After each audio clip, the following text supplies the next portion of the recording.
Qu'est-ce qui fait la différence entre un projet qui cartonne et un autre qui finit dans le mur? Souvent, la réponse se cache dans deux documents. Deux documents qu'on confond tout le temps. Alors aujourd'hui, on va décortiquer ça ensemble. Sérieusement, qui n'a jamais vécu ça?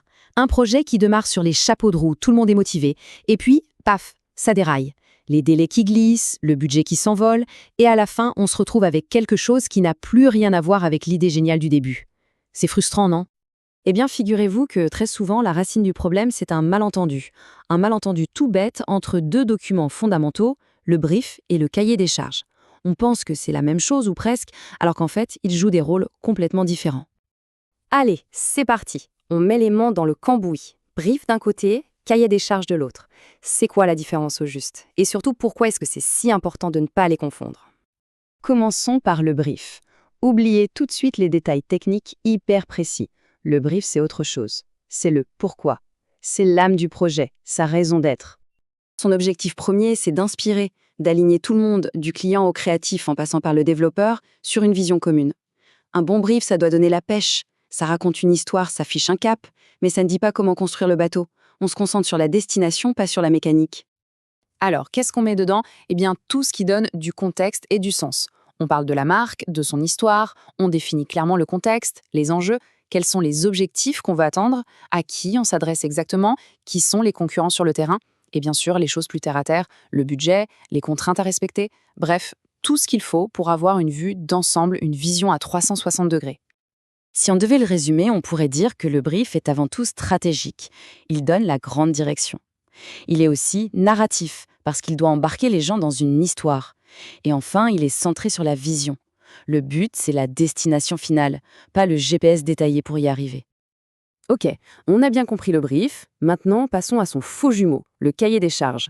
Et là, attention, on change complètement de monde. Si le brief c'était la vision, le cahier des charges, lui, c'est le mode d'emploi, le plan de bataille détaillé. Là, fini le blabla et la poésie. On entre dans le dur. Le cahier des charges, c'est le document où il n'y a pas de place pour le doute ou l'interprétation. C'est une feuille de route hyper précise.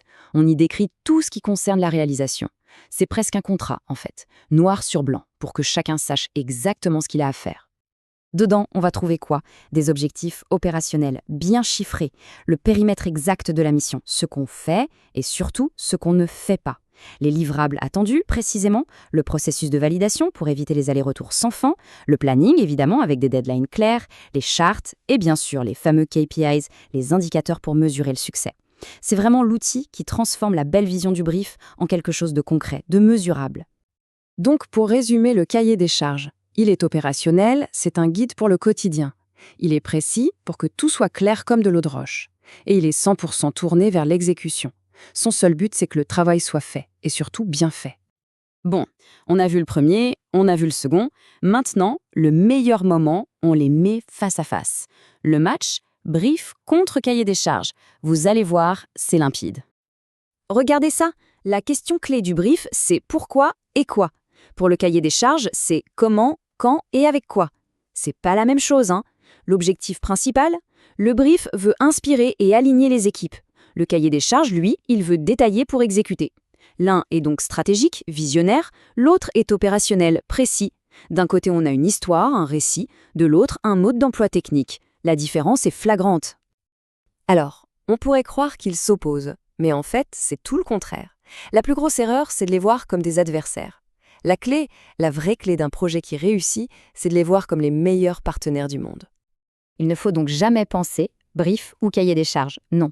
C'est brief et cahier des charges. L'un ne remplace pas l'autre, ils se complètent. Ce sont vraiment les deux faces de la même médaille, la médaille d'un projet qui déchire. Il y a une image que j'adore pour ça. Le brief, c'est la destination de vacances de rêve qu'on choisit. Le cahier des charges, c'est le GPS et l'itinéraire détaillé pour y arriver. Si on n'a que le cahier des charges, on a un super itinéraire. Mais pour aller où? Et si on n'a que le brief, on sait qu'on veut aller aux Bahamas, mais on n'a aucune idée de comment y aller. On a besoin des deux, c'est indispensable. Finalement, tout ça, ça se résume à une équation toute simple. La vision, apportée par le brief, plus l'exécution, garantie par le cahier des charges, eh bien, ça donne le succès. C'est aussi simple que ça. Le sens et la rigueur, le rêve et la réalité. L'un ne va pas sans l'autre. Ce qui nous amène à une toute dernière question, et pas des moindres. Maintenant que tout ça est bien clair, pour un prochain projet, par lequel des deux faut-il commencer? Je pense que la réponse est devenue assez évidente, hein.